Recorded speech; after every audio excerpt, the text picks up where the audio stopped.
Lisa Simmons, how are you? I am good. I am good. It's finally summer. It's warm.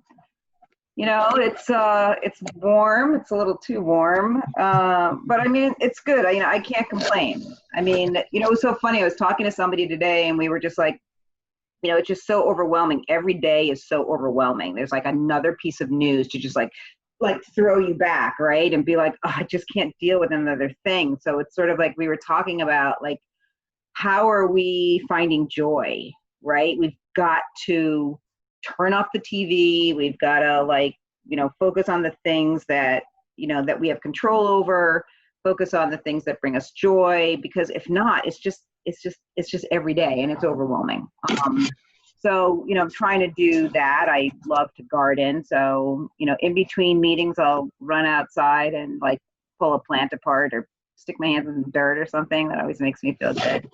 Yeah, And then, yeah, so yeah, I think that we need to, think we need that. And people, when you get overwhelmed, you tend to not do that. And I think it's mhm. really important, whether it's writing, whether it's just listening to music, whether it's playing with your kids, whether it's gardening, whether it's whatever. I mean, we need, Self-care.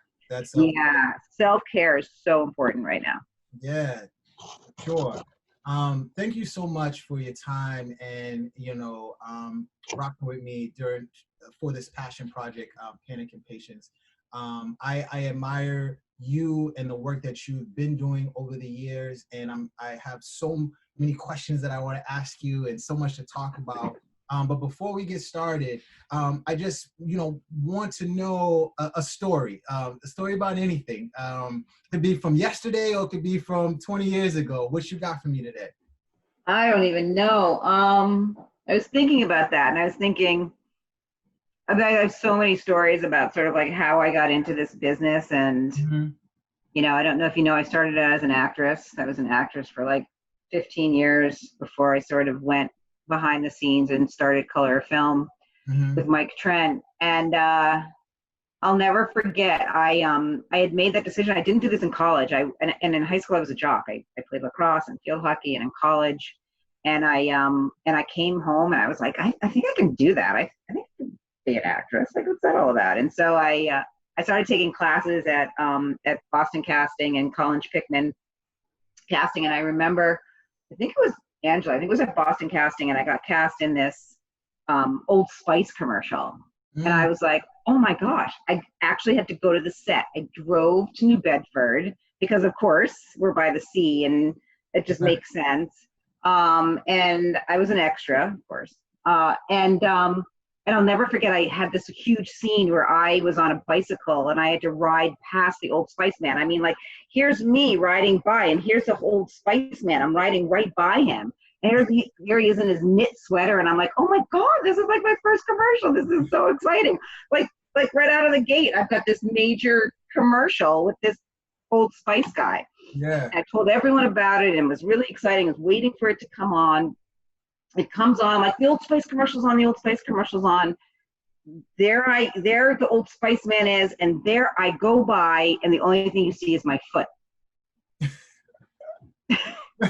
That What a was it. debut. That was a And debut, they right? shot me. But it's like, this is the whole reality of this business, right? It's Yeah. like, are you going to end up on the cutting room floor? It's like, Mhm. okay, I want that. And it's like, we need to create our own stories. We need to create our own work so that we're actually in something, that it's not, and I mean, that happens to everybody, but it just sort of like spiraled from that to like being in commercials and being in things where it didn't matter the talent necessarily. What it mattered is what you looked like, which Mhm. is why color film started, was to bring people of color together, to create their own content, something that was meaningful and was about us.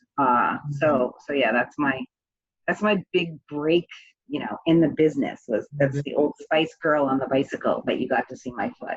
Yeah. And so when you said when you were in high school and college, you were a jock, and then you decided that acting was something that you wanted to explore. Was it deeper than just I'm just curious about it? Was it like this yearning for creativity and expressing yourself, or was it just something you kind of just fell into? I think it was that. I mean, I come from a family of hams. I really do. My grandfather was the stage manager during the WPA, the Works Progress Administration, when they had different theaters like the Negro Theater and the Yiddish Theater and the Italian Theater and the Jewish, the Yiddish Theater. And it was all here in Boston. And I didn't know anything about that. And I found out about that later, actually, when I was getting my master's at Emerson, which is what I did my master's thesis on. And right, yeah. And so, I mean, I think I probably always had it in me. I mean, I always like to do like little plays or, and stuff like that. I know I come off as an extrovert, but I can be an introvert. And and so I think yes, I think it was partly like I would love to try that, but my gosh, how do I even do it? I never even did it in junior high school or even college. And the opportunity is there, and that's the thing. Like you don't have to major in something to go out and try something, right? There's classes you can take if you have a dream or a feeling that you should do it. That was the best thing about it, just signing up for classes, and then it just happened to go from there. And when you're in this business, you're meeting people all the time, and that's 85% of it is this whole networking business. So that was basically, yeah. But I mean, I loved it. I loved every minute of it, from theater to commercials to industrials. It was great. And then what was sort of the catalyst for you to transition into the behind the scenes? Was it some issues that you were having where you weren't getting the roles that you wanted, or you just found more interest in the power and behind what you could do behind the scenes? I think that was more it. I mean, I was getting roles because I had that look that they wanted, right? So the issue is that I would walk into auditions and I'd see people that looked exactly like me, and I was like, and then you would go to the audition, and then they would be like, oh, can you do your head thing like Black people do, or can you? I mean, this was like stuff that that we're facing. Are you dark enough? Are you curly haired enough? Are you whatever? And then you get to realize that is talent really playing a role in this, or is it really just what the look that they need for that ethnic look? And thinking, the power is behind the camera. The power is creating your own work and working with other people who understand your vision and your voice. And so I think that's really where that was the catalyst. I remember going to an audition, I can't remember what it was for, and thinking we need to be doing more. Because I know one cameraman, and I know, like, if I'm on set and see one producer, there's many, we can be creating our own teams and our own crews to go out there and shoot other people's work. So I think that was really a catalyst behind it. Yeah, that reminds me, that story or that part of your experience reminds me of Robert Townsend, and talking in his experience in that documentary that Netflix has on They Gotta Have Us. And he talks about shooting Hollywood Shuffle. Yeah, and walk like a Black person, or talk like this, and you're a pimp now, and you're a drug dealer now, and so he is satire, but almost not. It's almost right. And exactly. Yeah. That's exactly what it came out of. I mean, I've been around a minute, so that was exactly the Robert Townsend thing, and it's not like it's any. I mean, hopefully things are going to change now. I mean, the world. I mean, I do believe that this movement is going to stick, and I do believe that people are already being pressured to make changes, and they're changes that are going to be lasting changes, because there's a generation that's not going to put up with it. It's a generation that grew up with, friends of, they never even saw who the color or the gender or anything about their friends. They were just their friends, and they're not going to put up with this, which is great. But when I was doing this work, that all of that stuff, the Me Too movement hadn't come around. Like there are things that we took part in, or not even took part in, that was put upon us, that we couldn't make changes to, because the industry wasn't making changes like that. So it's wonderful to see, and it's so amazing. We've been doing the film festival going on 22 years now, and it is amazing how you see the changes over that 22 years, from the first films we screened, and then scraping and trying to find new films each year, to a point where there's just a plethora of films and incredible films and amazing stories that 15 years ago, those wouldn't have been around, you know. And what about this time makes you feel, as someone who has experienced a lot of the sort of the evolution of Hollywood as it relates to Black and brown people, what makes you feel like this is going to stick, this movement, this current time, and how we are expressing ourselves is going to stick, whereas maybe in the 90s there was some resurgence around Rodney King and all of that, and so now here we are again, where mass consumption is around, you know, the devaluing Black and brown bodies, right? And so what about now makes you feel like it's gonna stick? I think it's because the sense of how immediate things are changing, and they're not just changing to sort of put a Band-Aid on things and for PR, they're changing for impact, right? And so the changes that corporations and Hollywood and other nonprofits that people are having to make now are changes that are going to be lasting. We're talking about, you know, bringing in people at senior leadership levels. We're talking about, you know, Netflix and HBO and studios, and people understanding that, you know, you've got, you know, Fanchon Cox who's doing the inclusion rider. You've got people saying this is not okay and these changes need to happen, not 2 years from now, but these changes need to happen now, and they are happening now, which means that Black and brown people are getting into positions that maybe you wouldn't normally have gotten into before because of this gatekeeping, and they're going to be there and they're going to have the opportunity to rise up. Before it was like, we'll bring people in and we've hired like 4 PAs, we're doing great. It's like, no. Like, you don't understand. You need, these are the positions of where you need to open up. When you talk about opening up the writers' rooms now for people of color, that's huge, right? And once you open that door, you know what happens. Once you open that door and let us in, we're like, right, you know, and we're great at what we do. So you open that door, you're going to have amazing stories. You're going to have, you know, you're going to be making money off the hook, and you know, the only hope is that you get part of that we are writing into our contracts, that we get percentages, right? That it's an economic thing, that it's not just that you're invited to the writer's room, but you work out that you get a certain percentage of whatever you get if a show goes, you know, is successful and all that sort of stuff. So there's that economic part of it as well. But that's why I think because we have a generation, Gen Z generation, that, you know, right on the heels of the Me Too movement, that you know, people aren't standing for stuff anymore, and it's not nationwide, right? It's worldwide. Worldwide, yeah.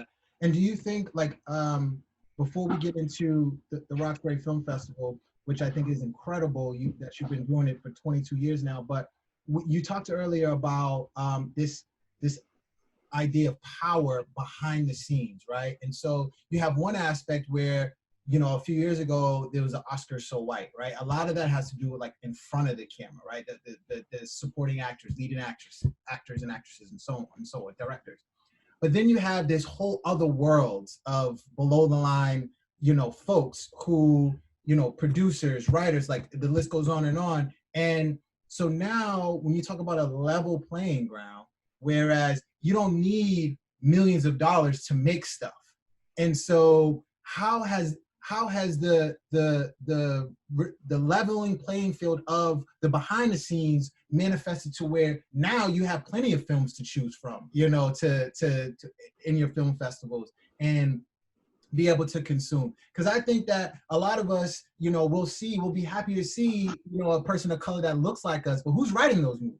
You know, who's directing those movies? Who's producing those movies? Who's the showrunner? You know, all of that, I think, are questions that just now are bubbling up, but you've been trying to do that for a long time. So do you think that the power is still behind the camera, more so, or is it just both?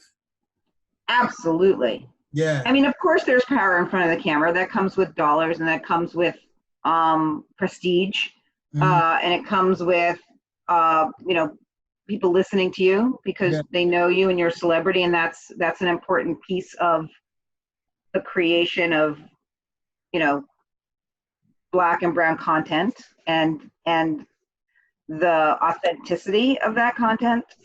But still, you know, if you have the power to greenlight something that is, I mean, look at Ava, you know, look at Issa Rae. I mean, if you have the power to say, these are the stories I want to make, and then you make them, and then you bring on a whole Black and brown crew or women or whomever it is has been disenfranchised from this business for so long, that makes a difference. Yeah. You know, I mean, I look at Demaine Davis, who, you know, I had the pleasure of interviewing her twice. She did Lift, right? That was all filmed in Boston, that she's from Boston, from Roxbury.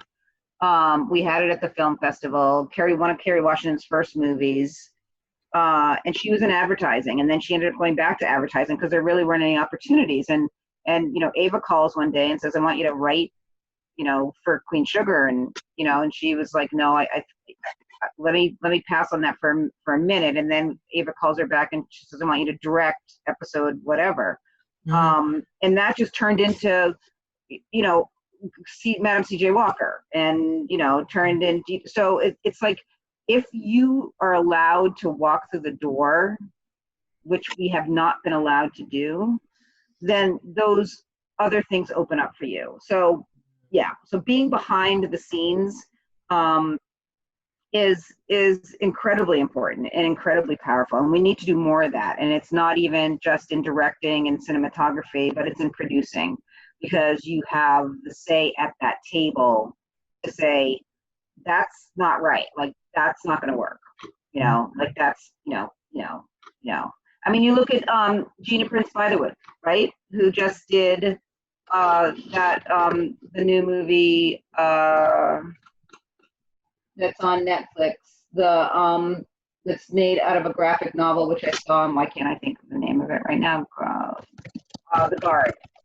Off the Guard. I mean, it's a Charlize Theron star movie, and she's directing it. Wow. She's never directed a movie like that before, but she got the opportunity. It's like giving people the opportunity, and now she's going to get other opportunities because it was great. It was fantastic. The Old Guard. And so, yeah, I mean, I think that we need to fight for those positions, and especially in writers' rooms, because it's in the writers' rooms that characters are developed and are written.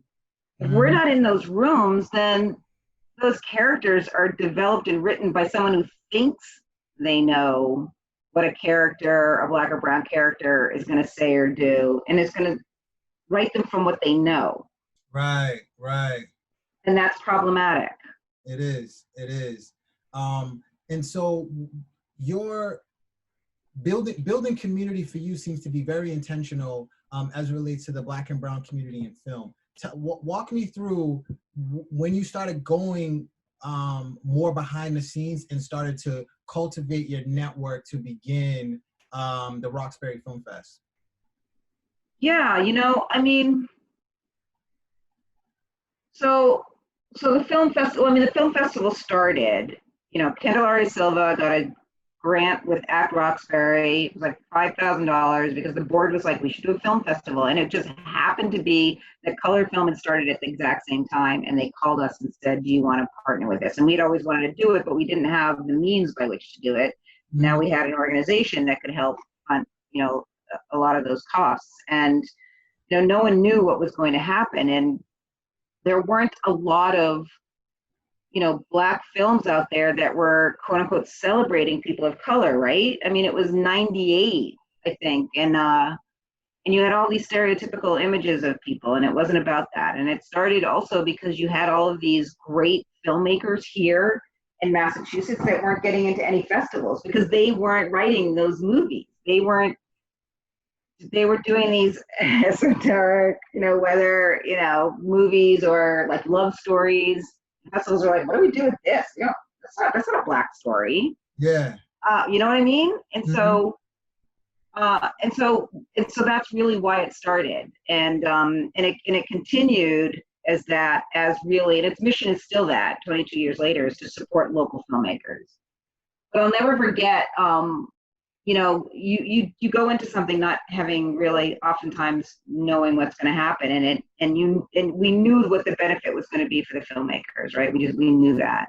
What we didn't, I think, understand, and maybe it's me, maybe other people did, but was the impact that it was going to have on the audience, right? That the audience would say, oh my gosh, that's me. Like, I haven't seen stories that reflect my life or my relationship or or my family, because they've been so used to seeing all these other films that were stereotypical. And that's when you realize there was such a need, not only for the filmmakers, but for the audiences to be able to see themselves reflected in media.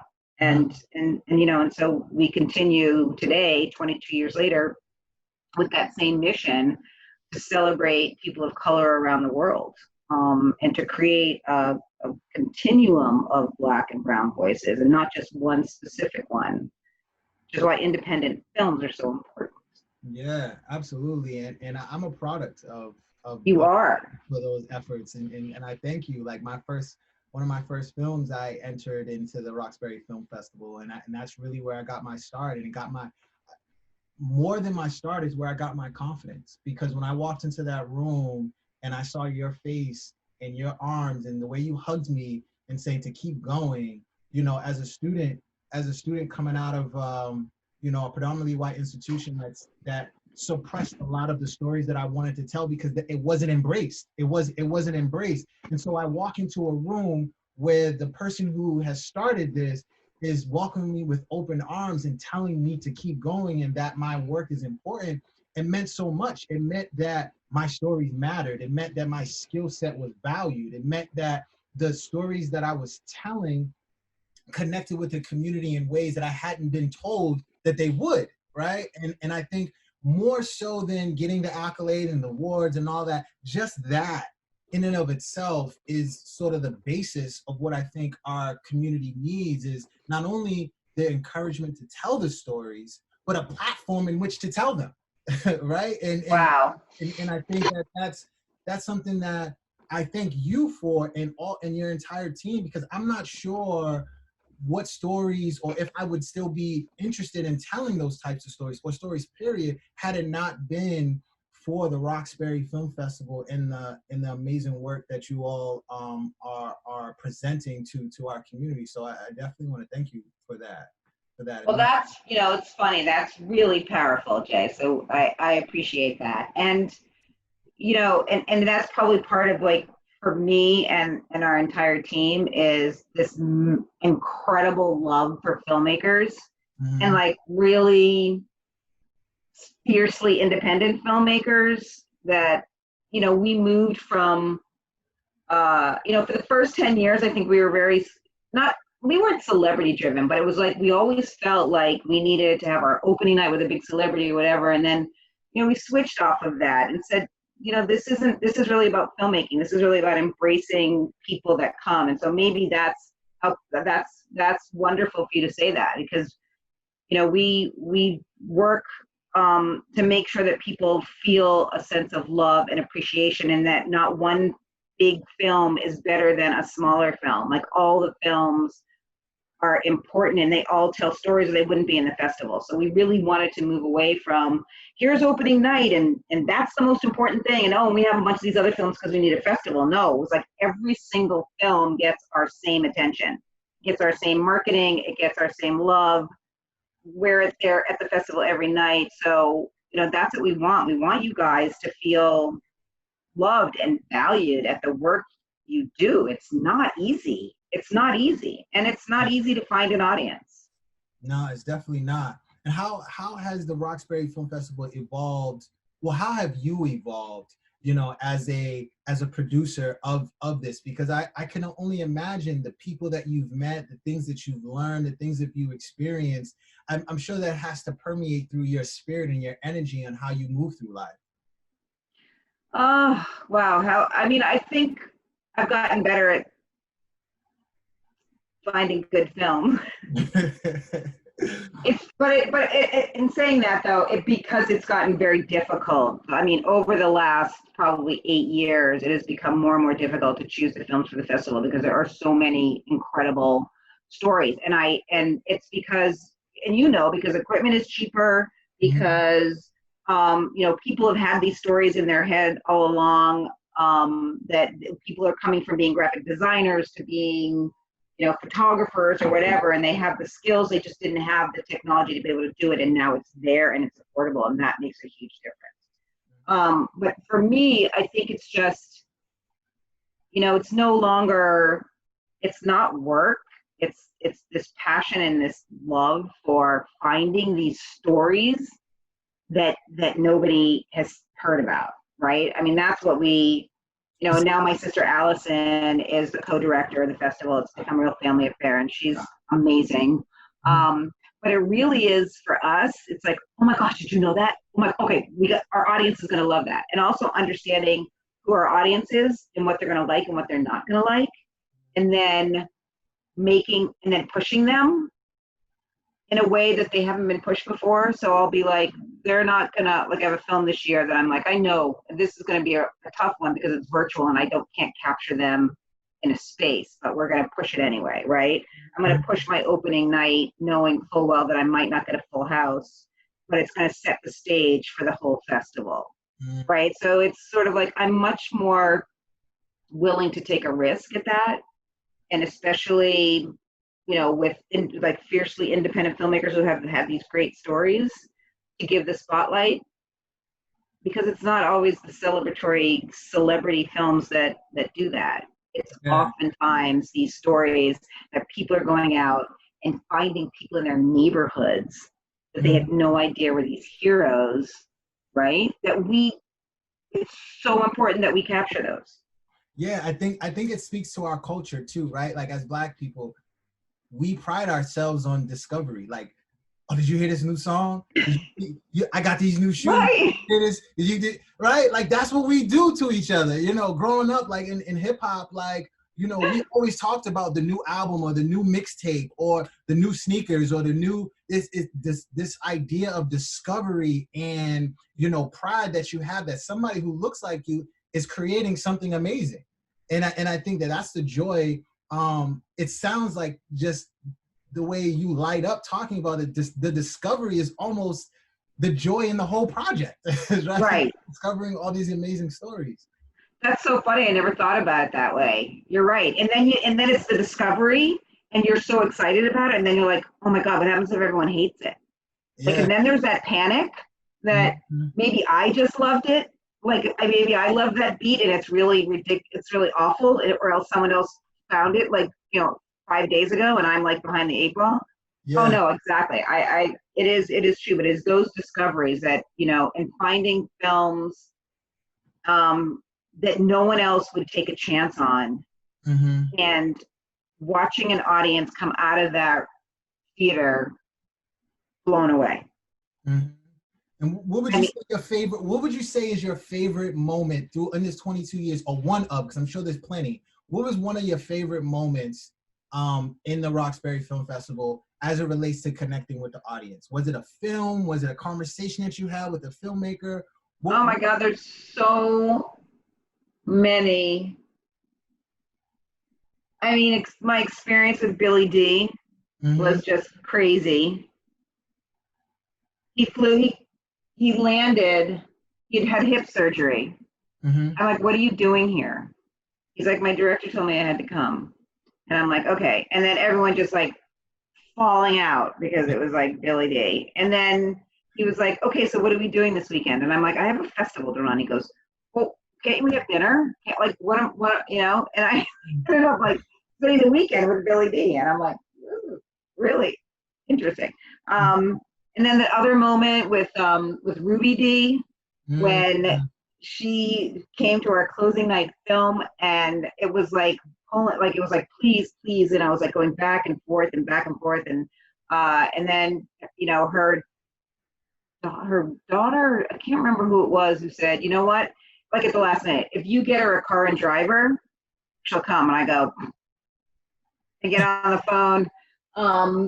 with Faith Limo and say, Trevor, like someone needs to drive down to New York and pick her up. And we did. We picked her up and brought her back. That moment, the theater was overflowing with people. And it wasn't so much like, oh, Ruby Dee's a celebrity, but just like the love you could feel in that room for this icon who had paved the way for so many people. And it was so incredibly gracious and kind to sit there and have like a 45-minute conversation, like no anything, just like this incredible, and you could feel that spirit. And I think that really impacted people a lot. And I just felt so proud of that moment and so humble at the same time that she would come to Roxbury and sit in that theater with us. And that was just, so that was incredible. But there are so many films that we have that have had such an impact on people, and people walking out crying, or people like walking out just so inspired by Black people doing amazing things, like trying to summit Denali, an American Ascent, like in The Athlete. Doris Payne, which is another really funny one, where that was the woman who was 82 years old and she was a jewel thief, and she just kept stealing. And she was like, the director came and he said, I had never screened my film in front of a Black audience. And it was an entirely different experience for him, because he had screened this film about this Black woman who's 82 years old and she's stealing everything and she keeps going back and forth to jail. And white audiences were like, well, why does she keep doing that? And Black audiences were like, go girl, go, yay, she got out again. And people were like, woo, woo, woo, she got out again, And he was like, what is this? I go, you know what? Why lock that woman up? She does not need to be locked up. Right. And people talking back to the screen. So, I mean, I could go on and on and on. That what you said right there speaks so much to who we are as people. Like, we are animated, we are excited, we are passionate, we want to jump through the screen, we want to warn the person who's about to get, ate by the monster or whatever it is. Like, don't go in there. Get away.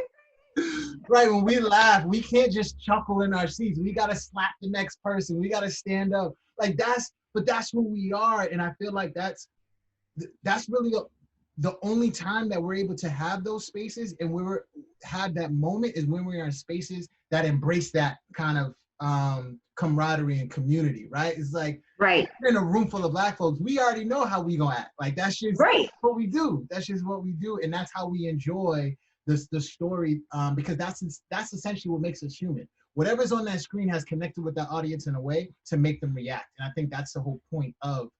Yeah, I think you're absolutely right. I think that is so true. And you're right. And you're like in a room full of people who look like you. Yeah. And you're like, all right, this is cool. I can be myself and I can talk back to the screen and I can say stuff and I can, and no one's going to tell me to be quiet. And no one's going to tell me, like, you need to leave the theater. Exactly. Why do you think it is so important, not just for the Roxbury Film Festival, but for ABFF and all these other film festivals? Why do you think it's so important for Black and brown folks to have a platform? It's one thing to have stories. It's one thing to have folks behind the scenes, in front of the scenes, but to actually have a platform. Like, for example, I don't want to get too far into it, but the whole Nick Cannon situation with Wildin' Out and him being kicked off of Viacom and all of that, and then the media has sort of jumped on that, and then you have someone like Sean Combs or Puff say, come on over to Revolt, right? And because it's a network that is owned by somebody of color. How important is it for us to be telling our stories, one, but also have a platform in which to tell them, whether it's at the grassroots local level or on a national stage? Or international stage, for that matter? I mean, it's incredibly important. It's incredibly important to have a platform and have a wide platform. I mean, have a like not like some bootleg streaming service that, sometimes you can see it and sometimes you can't. I think it's really important to be able to have a platform that supports the media and understands the importance of our stories, and lets us tell our stories the way we want to tell them. I mean, I think that that's key. I think it's more important that we have ownership of those networks. Yeah. Right. And we need to figure out how to do that. And because then we're still relying on, right now we're hot. Mm-hmm. Everyone wants our content. Everyone's doing social justice films. Do you have any films? Do you have any oh, we need to do the blah, blah, blah. It's like, but how long is that going to last? So how do we use this moment and this movement to be sustainable and not to be depending on other networks owned by others, but figure out how, Tim Reed's been trying to do this for years, right? Mm-hmm. Down in Virginia, is like owning studios and owning platforms, owning media platforms, and so that we actually have 100% control. What's that? And Byron Allen as well. Byron Allen, right. I mean, but that's one person. There's a way, I mean, and that's we need to be better at that for ourselves, is like bringing people up and helping support people who want to do that, run a CEO, or who could be partners in that. I do think that that's the next level and the next step for true sustainability and telling our stories, so that it's not just like, oh, now this is good and we know we need to do this and this is important, but that we could be just doing this all the time without anyone ever saying, well, no, we're not doing that anymore. Now we're focusing on blue people because blue people are important. Right. And so now in shifting, what is your role at the Mass Cultural Council? Yep. What is your role there, and what does that organization do? So the Mass Cultural Council is the state's arts agency. So there's basically a granting agency and a service agency. So there's a bunch of different programs within the Mass Cultural Council. I work with the communities division that works with the 351 cities and towns who have cultural councils, who support local cultural activity in their communities. And I also run the festivals program, supporting, grassroots festivals in places all across the Commonwealth. So that's basically, but there's a youth division, there's a organizational division, there's artist fellowships programs. Mm-hmm. So the council gets money from the legislature each year to support arts, culture and science programming throughout the Commonwealth. And how do folks get access to that? Is it more or less just an application, or do they have? It's application. It's pretty much application based, okay. Right? So whether you're a small organization, whether there's project grants, whether you're a festival, you can apply to the festival grants. Local cultural councils provide grants to artists and arts organizations in communities starting this year. It's starting October 1. And it runs to November 15th, and you just go online and you apply to do programs in those communities, oftentimes, which is based on public benefit. So that's where they make their decisions about whether or not that program in that particular community is providing public benefit for that community. But anyone can apply to any community. You don't have to be in that particular community to do that. Oh, okay. Awesome. And so with the Mass Cultural Council and Roxbury Film Festival, how has that shifted because of the current situation with the pandemic? Is it something that is gonna happen, can happen? We have to wait and see, kind of like. Oh, it's gonna happen. It's gonna happen. Okay. Yeah, and it'll happen virtually. We're gonna do the same thing that other people are doing, because I really feel like filmmakers need the opportunity, and if they're willing to go virtual with us, then we're willing to do that. Because I also feel really strongly that, you work really hard on a film, and you want people to see that film, and you've sort of like timed it out too, like, right? You finish that film, now you gotta put that away and move on to your next thing. Mm-hmm. If you don't get that opportunity to do that, then you're still sitting with it, and you're still you can't move on to other things because then you've got to shepherd that thing. So, Right. there's a little bit of that and a little bit of, I feel like people should have the opportunity to be able to have their film screened. Absolutely. And who knows? Is this the wave of the future? Is this what's happening? Is this what we're going towards? Maybe. I don't know. Yeah, maybe. And so what can we do as a community to help support these efforts? Is it just tickets? Is it spreading? Like what do we do to help push it forward? Oh, I mean, I think it's I think it's really just showing up. We did a survey sort of trying to figure out how people are going to feel about like going virtual or showing up in the theater. And it seems to me that people will most likely want to see the festival online. So I'm banking on that. I mean, I want, yeah. I mean, I think showing up and seeing films, Okay. I think is really important, really. And whether it's virtual or not, that's always what it is, right? It's is it $12 to see a film or $10 or whatever it is? But if you were going to the Megaplex, it's like $25 to see a movie. Facts. And get popcorn? Right. Forget that. And really? That's a lot of money. That's a lot of money. You got a family with you, that's an easy $100. Yeah. Easy $100. Easy $100. Yeah. Unless you're sneaking in the candy under your jacket. Yeah, you make a trip to the grocery store, you get your little cooler. You know how we do. Of course you do. You get that popcorn, you get that extra bag, and you make that microwave popcorn. Yes. We got last night's dinner in a little Tupperware. Yeah, you got it. You got it. That's what we do. Well, Lisa, it was so wonderful speaking to you. Thank you so much for your time. Well, thank you for having me. What a great conversation. Yes. Sorry I froze there for a minute, but. It's all good.